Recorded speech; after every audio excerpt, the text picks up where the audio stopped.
All right, so tonight we're going to talk about solar panels.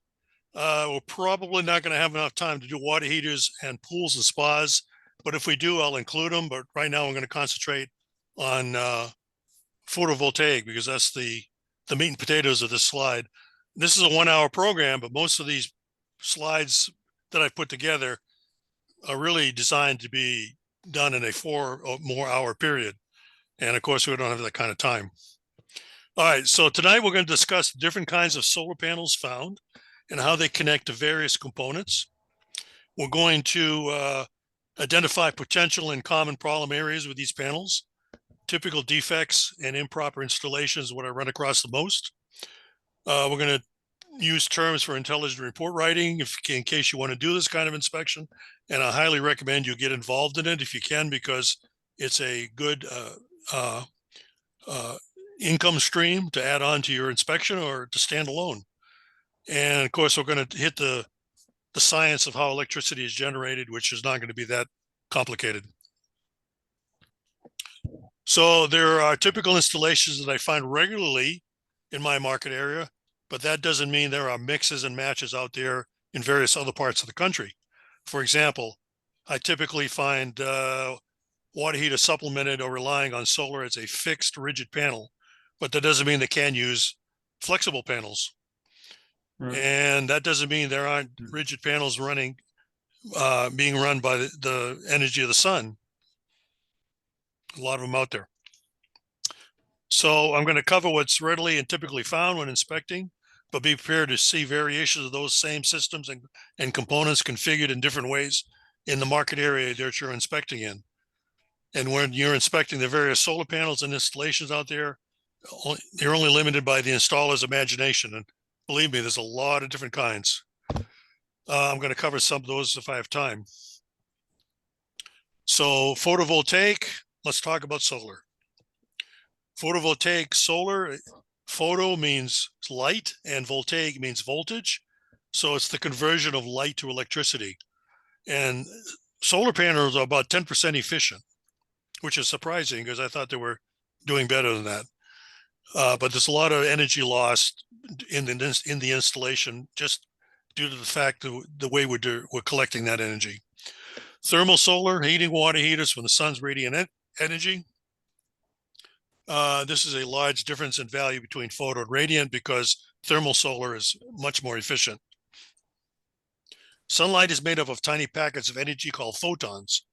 Every minute the sun shines produces enough energy to supply the earth for a year. That's every minute. PV panels consist of many cells with a positive and negative layer, negative on top, positive on the bottom. When a photon of light hits the panel, an electron is released, which migrates to the bottom or the positive side of the panel of the cell in the array. The electrons follow the wire that is attached to the cell, which produces a flow of electricity. This flow is DC current. And there has to be some way to convert that to AC current in order to utilize it in most homes. And I'll get to that in a bit. Combining cells into arrays produces whatever amount of electricity that is needed. A typical cell produces a typical cell produces 1.5 volts. So when you put those cells into a module, which is basically a panel, you end up with a 12 volt, 18 volt, however many cells are in that module or that panel. And multiple panels, of course, give you the kind of voltage you're looking for to produce, to serve the building or a component of the building.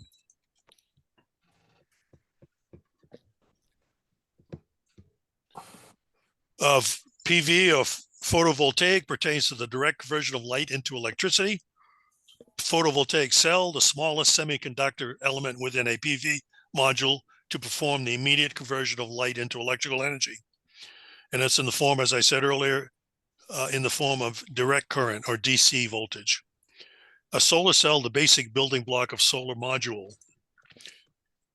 Photovoltaic panel, often called a module, they're interchangeable, but more accurately used to refer to a physically connected collection of modules, because one module or one panel cannot serve the building sufficiently. So you have to multiply them in order to get to the voltage height you want.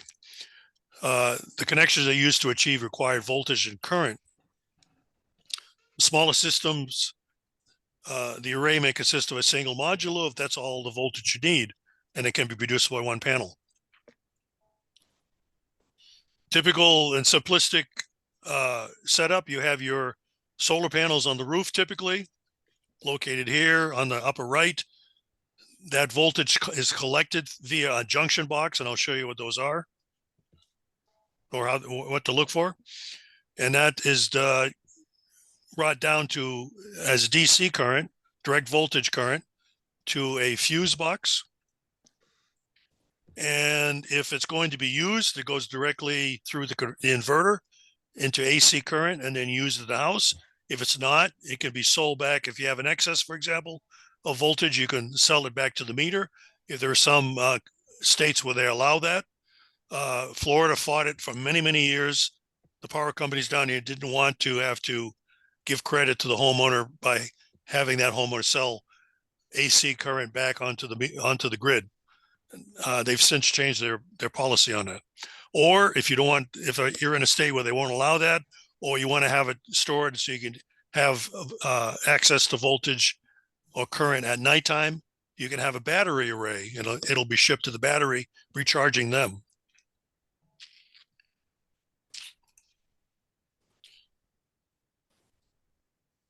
Photovoltaic system, a complete set of components of converting sunlight into electricity, including the following.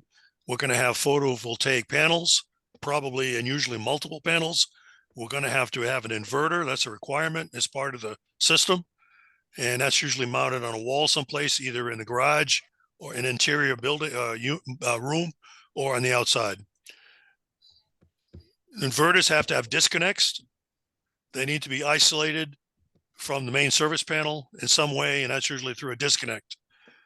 The panels on the roof have to be mounted by brackets, so the panels are secure and not blown away by storms. All of the wiring for each module is collected into a junction box that goes directly from there into the inverter.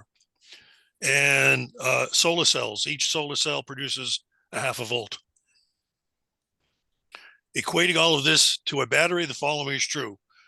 A half a volt per cell voltage, it would take 24 cells in a module to produce 12 volts, or 3 cells to produce a volt and a half, and which is very typical of what a AA or AAA battery produces. In order to charge 12-volt batteries for storage purposes, it takes 14 volts because there's some loss. Consequently, most modulars are 36 cells for an 18-volt module. And that's how they're usually manufactured. That's typically what you see on a roof or part of an array. This is what the cell looks like. It's got glass covered, which allows light to pass through, trapping it in one direction. There's a negative layer, a positive layer. The photon or the sunlight hits the negative layer, causing an electron to be pushed out and taken up by the positive layer underneath, and that's what produces the current.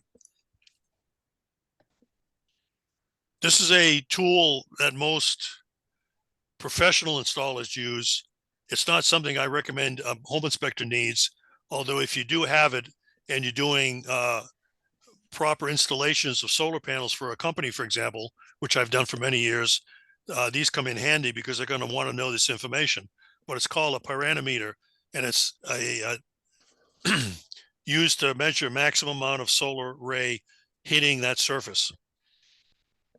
You want to angle your modules so that it can have maximum exposure to the sun as it travels across the sky. Most moderately sloped roofs, you can mount the modules or the panels right directly on the roof.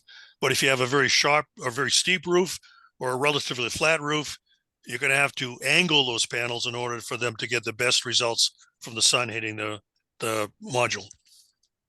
And that's where the pyranometer comes in. These aren't very expensive. They're probably in the $125 range. Like, as I said, I don't suggest you get them unless you want to take it very seriously, or you want to take your inspection of solar panels to the next level, then that would come in handy. And of course, you can charge more if you do that.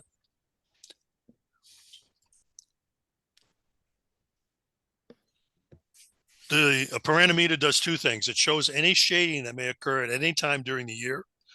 Shading can be trees, buildings, projections, tall buildings adjacent to, for example.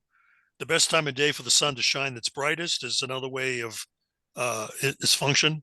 Solar panels are decisive in that the sun's rays are bouncing off the array, generating voltage, or the arrays are shaded and no voltage is being generated. Solar gain is a on and off situation. If you don't have the sun shining, you're not generating any electricity. It has to be shining in order for that to work. So if you're in a state where snow falls, you're going to be limiting the amount of array that's available to the sun because it's covered by snow or ice. And in some companies that design these modules, by the way, if you have the slightest covering of any of the cells, the whole array does not work. Other companies, if you have the slightest covering of any cells, the other cells will continue to work, but at a lower voltage.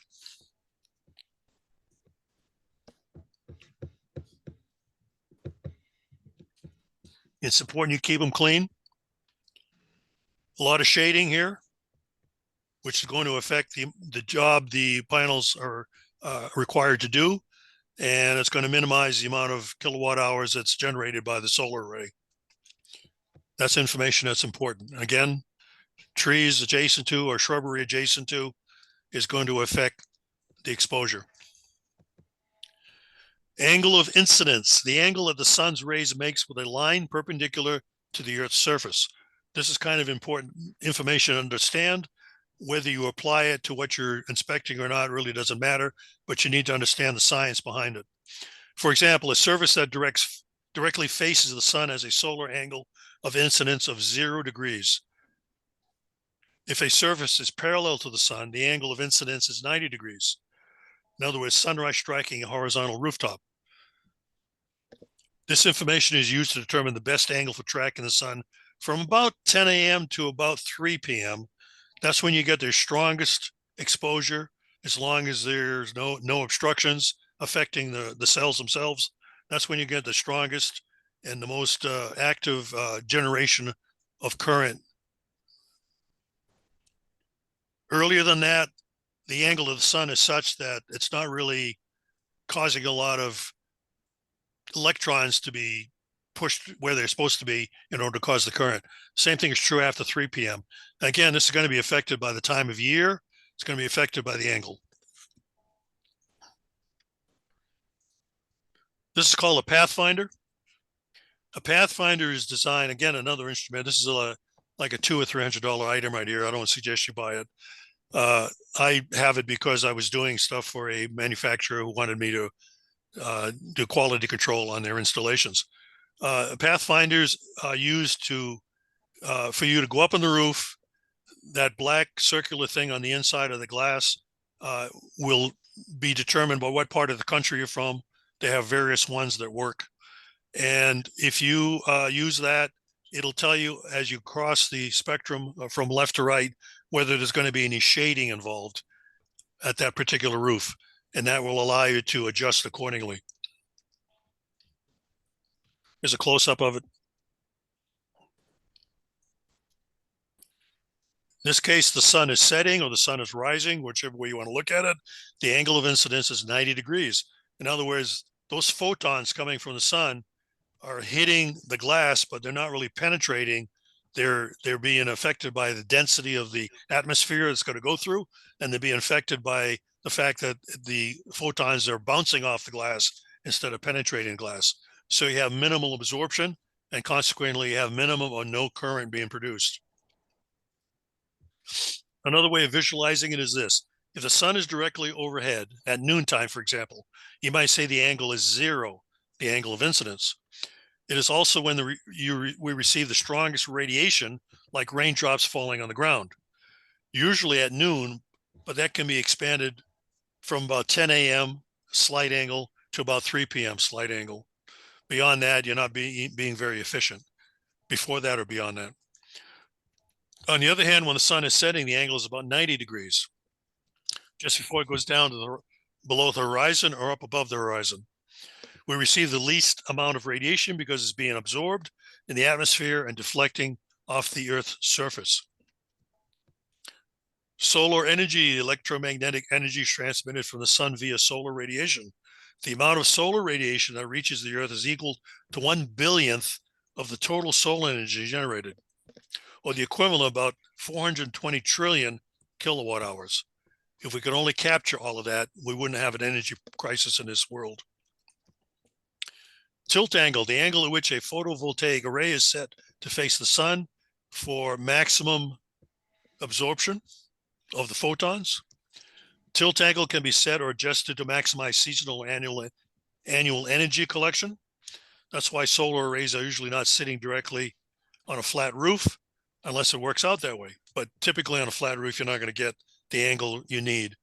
So in order for that to happen, they're going to have to put brackets mounted on the roof that give you a better angle. I don't run across that too much in my market area because our roof angles are anywhere from 3, 4, 5, maybe 6, 12. So that area works perfectly for getting the right angle to the sun. Tilt angle can be set or adjusted to maximize. Oh, I already said that. Okay. On the left, we have clear skies. And on the right, we have partly cloudy skies. Which do you think gets you the better cell penetration? Most of you are going to say the left, or the clear skies, when that's actually not true. It's partly cloudy that does even better because the clouds tend to magnify the photons being dropped down onto the roof. And they actually give it a stronger energy when it hits the panels. So partly cloudy skies are the way to go if you want maximum occurrence of generation. The sun is going to last for another 5 billion years. We've got plenty of time to tap into it. Neither of those instruments are needed or required for doing a typical solar array inspection. They come in handy for certain measurements. However, if a more thorough or specific inspection is called for, then they do play an important part. I don't recommend you guys, if you want to do solar inspections, you get involved with that stuff unless you hook up with somebody who does the installations, because there's a lot more going on with these things than what you're going to be hearing about tonight in this presentation. What I'm giving you is some basics that you can use to refer to in your mind. Silicon is used as a semi-metallic chemical element that makes an excellent semiconductor material for photovoltaic devices. Silicon crystallizes in face-centered cubic lattices like a diamond. It's commonly found in sand, quartz, and as an oxide. Polycrystalline silicon, a material used to make photovoltaic cells, which consists of many crystals, unlike the single layered silicon. This stuff is grown in a lab, by the way. And we get most of ours from China, which is not a good thing. Wafer, a thin sheet of semiconductor made by cutting it with a single crystal or ingot. Semiconductor, any material that has a limited capacity for conducting an electrical current. Preparing the roof for a photovoltaic array. And this is going to be on a tile roof. You can mount these arrays on any kind of roof that you come across. It's just the way they approach it. In this case, they're running their rails down. They're securing them. They have to be made so they don't leak because they're penetrating the tiles. And it's important if you're inspecting these things, even after the fact. Even after the fact that you know. Am I doing that? Somebody's got their mic on. Okay. It's important if you're inspecting these kinds of roofs. First of all, you're going to have a hard time getting to them because they are tile. But secondly, you want to make sure you look underneath here to see anything funky going on that doesn't look like it should be. That's usually an indication that they were improperly installed. Here's a close-up. Rails come in sections.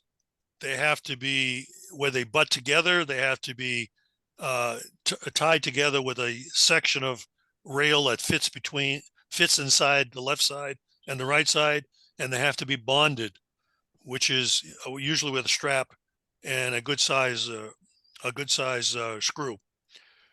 And that's our bonding wire right there, connecting all of them together before it goes to the junction box. Like any component that has the potential to carry electricity, it should be bonded. That's important that you look for that. There's our bonding bare wire right here. There's our clamp for it. Make sure it's in there and make sure it's clamped properly. It can't be loose. This is our junction box. Most photocell manufacturers mount the junction box outside of the panel area, but there are some that mount them underneath a end panel, or actually mounted to the bottom side of the end panel. And those you cannot get to. So you can't open them up because they're inaccessible without taking the module off and then turning it upside down. And that's goes really beyond the scope of inspecting as far as I'm concerned. Again, as I said, unless you're doing it for a quality assurance program. So all you can do is report on what you see. You can't do much else. Here's our bonding wire and our clamp, and you can see where it's very corroded. This is and that's rusted right there, that screw that's holding it in. This is not conducting electricity quality rise. It's obstructing it, so it needs to be addressed and repaired. Some manufacturers have bonding clamps that fit on the panel like this. If you're dealing with that kind of manufacturer, you want to look for these and make sure they're actually there. They have to be exposed, and they can't be bent or out of place or missing completely. And this is just a clamp to hold the panel to the rail. These are important because the panel will not be bonded unless you can see these and they're in place. Here they're missing. You only need one per panel. Well, you need two per panels. You need them one on the left and one on the right. There should be 4 clips. I'm sorry, I misspoke. There should be 4, not 2. There should be 4 clips for each panel for continuity of the array required for proper bonding.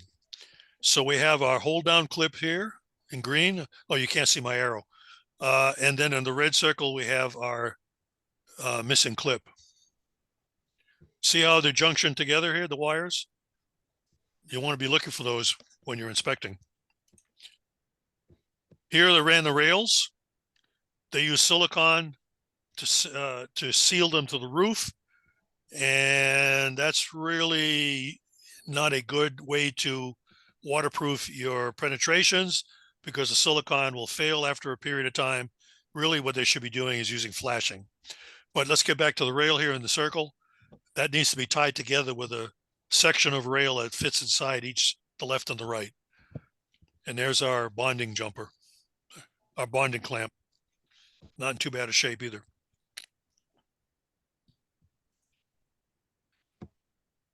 At each point where the segments of rail are spliced together, whether separated or just touching, there should be a bonding strap across the splice to ensure, a good electrical connection between the 2 rail segments.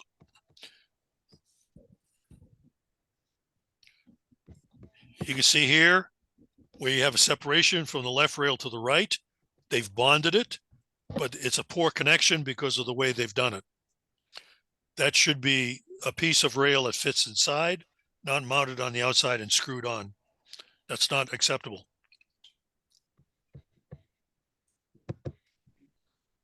This green wire is not acceptable. That's not a proper bonding jumper wire. It needs to be written up. That's a proper bonding wire.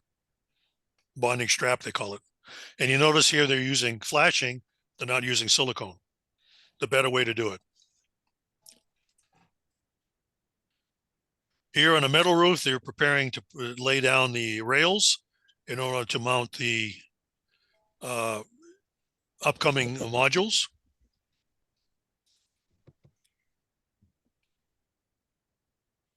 And here's what they look like when they're complete. Good job. You want to look underneath. You want to make sure you're seeing these little nods right here. Look like the tie downs or the clamp downs. Make sure they're on every panel. If you get a chance to look underneath, you're better off looking down here and left and right, because these risers right here are going to prevent your being able to sight through across this way. And right here is your bonding wire. That should be clamped here someplace, and then it's going to be clamped here someplace, and then it's going to go to a junction box if there are no other modules.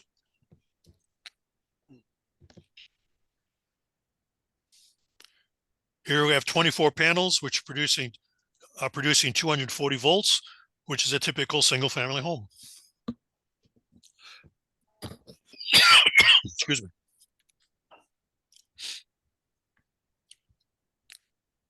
Again with the silicone. Like I said, some companies use this and some municipalities allow it, but it's not considered a good installation practice. Best practice is to use metal flashing. If it's allowed by the municipality you're inspecting in, you can't argue too much about it. But I'd make it cautionary to the home buyers that they may have future issues once that silicone dries up. Bingo. Beautiful job. Notice the angle of this roof. I'd say that's probably close to a 5 or 6/12 pitch. Now, apparently, because they've got the rails mounted directly on the roof, they've done their paranometer readings and determined that it's going to work. So that's fine. But if it's angled up, that's something you're going to run into, and you should understand why. Here we have a shingle roof. Here they're mounting the panels.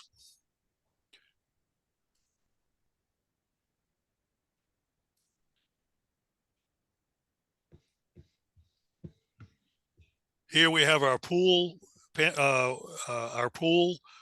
solar panels. We have a water heater solar panel here. Usually it's rigid. And we have our PV panels here. So this is a house that's got everything covered. Junction box. All PV panel arrays are required to have a junction box. That's the NEC requirement. And there are going to be various wires going in on different sides of this, because they collect as you bring them closer to the junction box from all the different arrays. The penetrations going into the junction box should be watertight. You want to check to make sure they are. This cover right here, I typically open them, but it's not required that you do, because there's a lot of electricity in here. It's 240 volts typically, and that's going to have a gasket on it. And I open them up because I want to see what's going on, make sure they're sealed here at the penetrations. They have proper connections right here. You can't use wire nuts on here. You can't use electrical tape on here. They have to be the manufacturing required connections. So you want here, when you're reporting, you want to comment on proper connections, proper seals. Does this cover have a gasket on it? Is there any water in here, for example? Be careful, because it's high voltage. It's 240 volts, and it's going to be DC voltage because it hasn't made it to the inverter yet. Different manufacturer, different connections. That's fine. That's what they call for. Make sure they're tight here. Again, different manufacturer. These are all watertight seals right here, as they should be. And by the way, this is the only time that the wires coming from the the arrays are going to be exposed to the sunlight. Everywhere else, they're going to be tucked underneath, and I'll show you what that looks like. Here we have our bonding wire. We have our array wires. You should be able to, and there's our junction box underneath the end panel. How are you going to open that? You can't. There's no way to get to it without taking this panel off. So make sure you point out in your report that you had no access to the junction box, but in your mind, you're assuming they did it right, because what else can you do? And of course, the array wires. And you should be able to sight down here and make sure you're not seeing any wires hanging loose. It's very important they not be touching the roof. Here's a wire laying on the roof. No good. Can't do that. Air blowing under here is going to move that on the granulation, causing a short to occur. It's going to get worn through the insulation. It's no good. It's got to be tied up against the back of the array. Clear view all the way through, no hanging wires. That's what you want to see. And anything else you might see here. No. Improper installation, improper installation.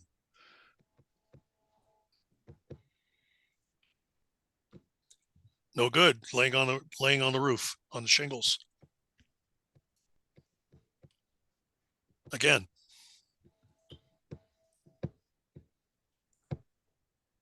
Exposed wires. Bonding clamp looks good. Underneath, I'm not seeing any wires hanging, so that's good. Properly secured as they should be, like here. They use tie downs, that works fine, as long as they're not being abraded by anything.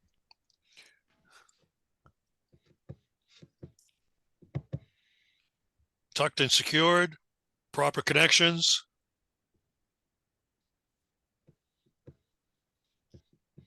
Checking to see if the panels are properly secured. The only way you're going to do that is go up on the roof and take a look at them. These are your tie downs right here. Can you see my arrow? No? Yes, we can. I'm pointing at the tie downs. Yeah, we can see it. They're going to have 4 per panel, and a lot of these tie downs are going to bridge both 2 panels at a time. So here's our guy with his Pathfinder. He's doing a much thorough job than typical home inspectors are doing. He's probably doing it for a manufacturing company and making sure everything is as should be.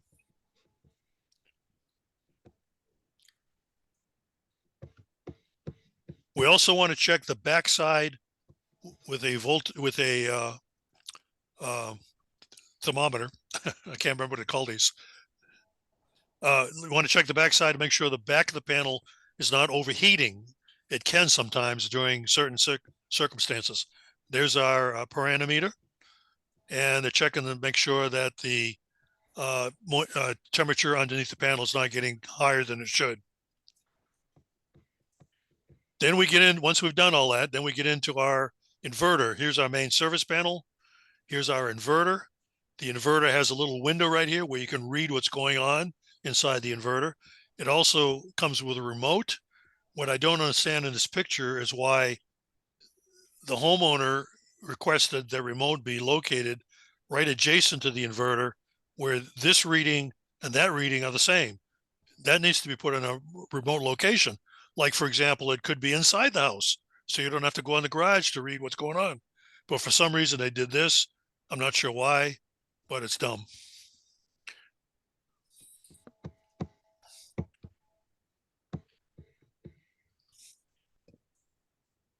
The inverter has to have a disconnect. This is just a particular design for a disconnect. There's our meter right there, and there's our window, and I'll show you what that window shows you. But we have our DC disconnect. If you're going to take this front off, and I don't recommend doing that as a normal inspection feature, but if you're going to you're going to go to the next level with this stuff, then you need to open this up, and you want to be real careful. First thing you want to do is shut the power off. And then you can remove these 4 screws, and you're going to see this. You have large storage capacitors. You have a central readout system. They all have them. We have wire terminals. We have DC on one side, AC on the other side, because this is where the conversion takes place. And then we have our disconnector on and off switch. Don't put your fingers in here for any reason, because you're going to die if you do. But you can see if there's anything going on. There's water in here, corrosion of any sort, something doesn't look right, then point it out. These are different manufacturers, different kinds of inverters. They all basically look the same, just slight different designs. And they're all designed to do the same thing. Convert DC current to AC current.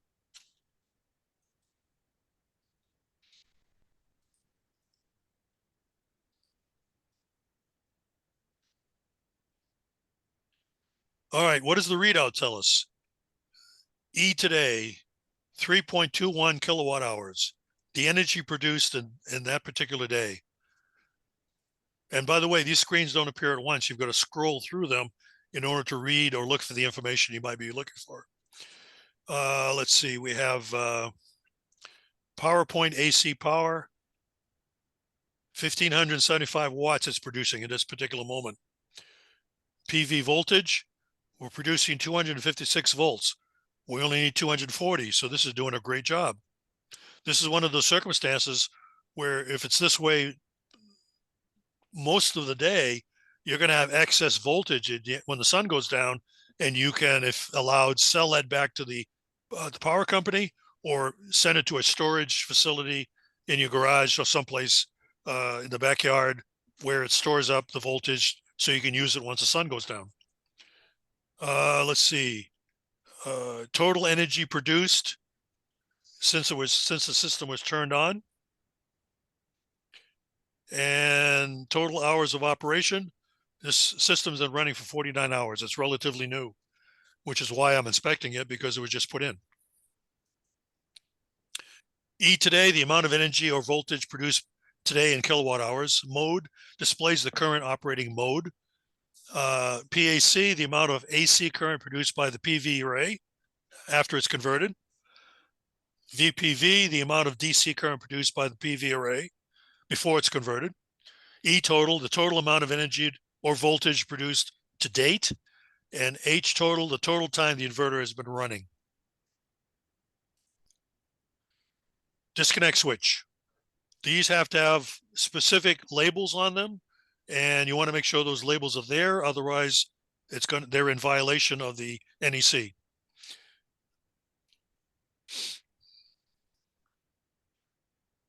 So we have our conventional meter, we have our DC disconnect, and we have our PV meter.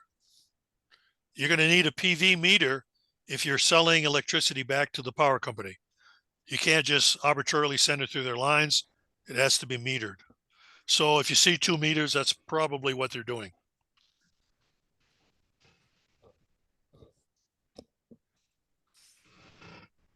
Pretty simple stuff in here. It's basically NEC required labeling, factory installed jumpers, standard K-switch mechanism. That's right here. That's for shutting it off.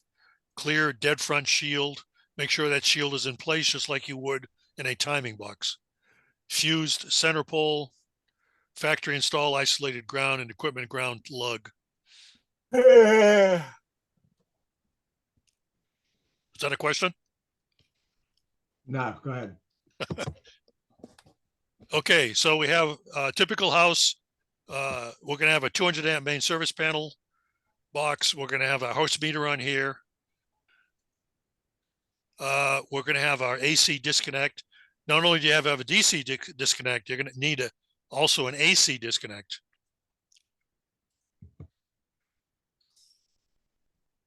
We have our dedicated PV meter here. We have our inverter box. We have our readout here in the window. Every inverter is going to have a readout, and we have a DC disconnect. This is the complete package right here. You need all of these things if you're going to be generating electricity to send back or to store.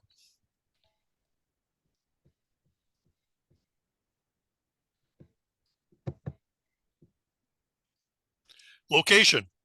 Inverters get very hot. They should not be on an outside wall that has direct sunlight on it. You want to mount the inverter on a shady side of the building if possible, or inside of a shed if that's what's required, or in the garage or something like that, a storage room. That's fine. But you cannot have them exposed to the sun, because the sun will make them even hotter than they normally get. So this is an indication of a poor installation right here because of where they put it. Of course, they did it because that's where the house meter is, the main service panel, and they thought, well, this is convenient.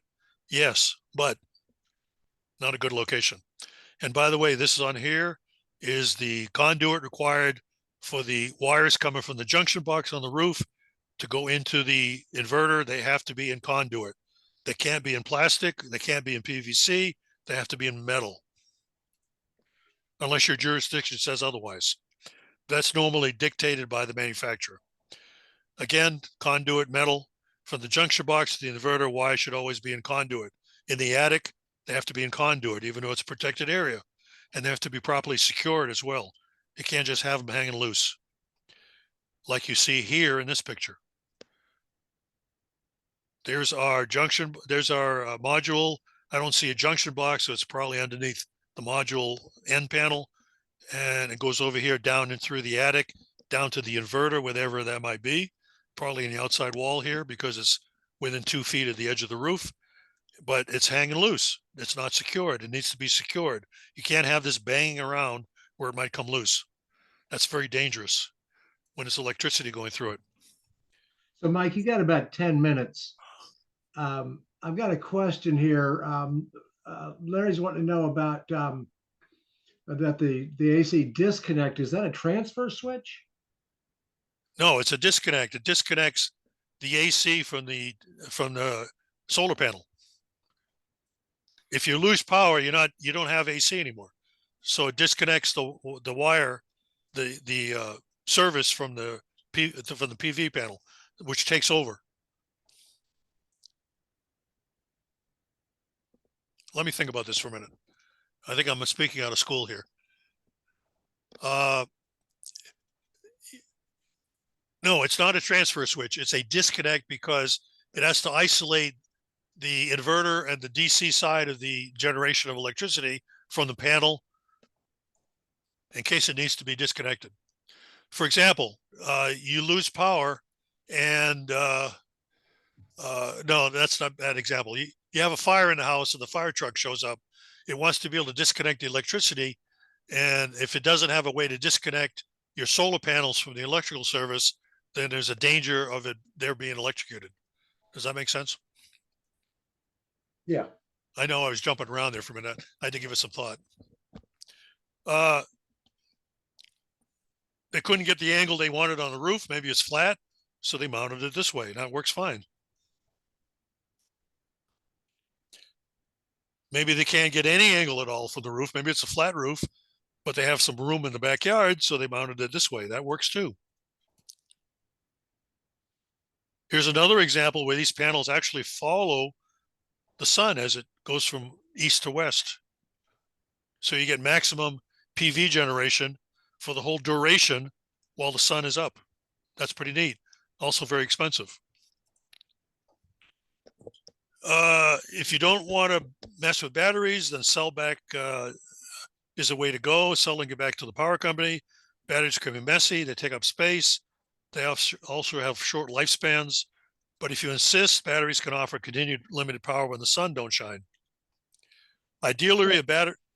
So Mike, I think Larry's still struggling with this idea of that disconnect. And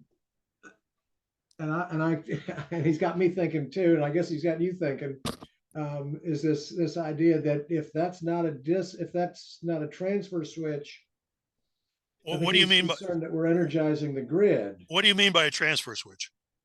Well, I guess he's thinking about like a generator, right? A generator is either one or the other, because you don't want when the lineman is working on the line to electrocute the lineman, right? No, when you've got 200, when your main service panel is what it is, let's say 200 volts, and it's daytime, and you have solar panels, you're running on your solar panels. You're not using the power company power. Okay. There has to be a way to disconnect those two services in case of an emergency. And that's where that disconnect comes in. Does that make sense? It's making sense to me. Yeah. Yeah. Can I jump in? Sure. The other thing is, if anybody's doing any maintenance on the inverter, you have to have a means of disconnecting the power from the service without shutting the house down. Right. So you have to have that disconnect for multiple reasons. But that's probably a very common use of it. But even so, it's just a disconnect. It's not, Yes. you're not switching between one and the other, because with this system, you're actually using both simultaneously. What do you mean by using both? You're using you're supplementing, right? Your solar array is supplementing what you're getting from the public utility. If you're using your solar array during the day, you're using the solar array. You're not using your power company voltage. You can't have both on at the same time. So that brings us back to the question, how are you transferring between the two? Actually, you can have both on at the same time, because if your solar array is providing, let's say 65 amps and your house needs 100, the other 35 amps is going to come from the utility. It may vary depending on what cloud is in the way, but the big thing is, as you said, if there's an emergency and the main power goes down, it is a requirement that the inverters shut down, so that, everything shuts down for safety if the main power disconnects. You also need a way to service the equipment and to make sure that it's not getting power from either the utility or the solar panels. Some of the solar panel inverter systems can run in both directions. So if the cloud goes overhead, you can get power from the utility. When the cloud goes away, you're feeding the utility. It may only just be a little bit, but you need to be able to isolate everything so you can service them and for safety. It's a requirement. Thank you for Sorry for the clearing that rant. up, whoever you are. That was Bob. He's pretty informed. Thank you. Um, I couldn't have and said it better. I think we've now addressed Larry's question. Now you're down to 5 minutes. Well, we get 5 minutes. Are there any other questions? There we go. Let's open it for Q&A. Because basically I was going to talk about batteries, which are kind of simple. Yeah. And we don't have time for that. And they got new ones on the market where they're made out of lithium. They mount on the wall. They're very compact and reliable. They've been around for about 10 years. So a lot of people are using those. There's a bunch of manufacturers making them. I'm sure you've seen the advertising for them. And let's see. Well, with about 5 minutes left, we really don't have time to do anything else. Okay. So I'm going to go to the bottom here and like Larry, I said, it sounds like Larry's got a question. Larry, why don't you go ahead and turn on your mic, and I think it was your question that started all this conversation, and we got a couple of minutes here left. Larry? Well, maybe not. who are you talking to? Larry Serro has his hand up, but he's not. So we do have a couple of questions. Larry says his mic is on. Larry, we can't hear you. Maybe based on microinverters.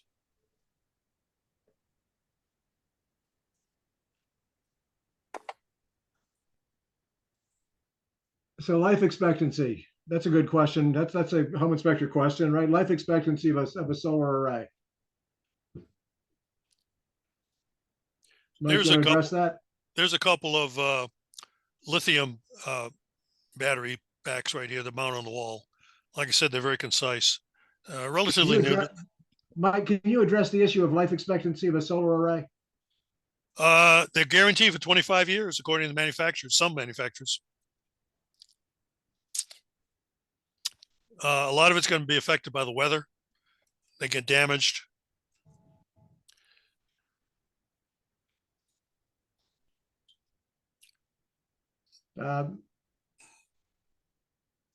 So some of you guys, we got like about 1 minute left. I'm seeing people put their hands up, and I really appreciate that.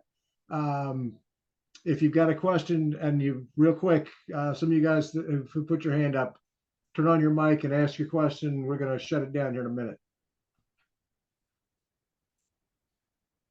It's No getting questions? late.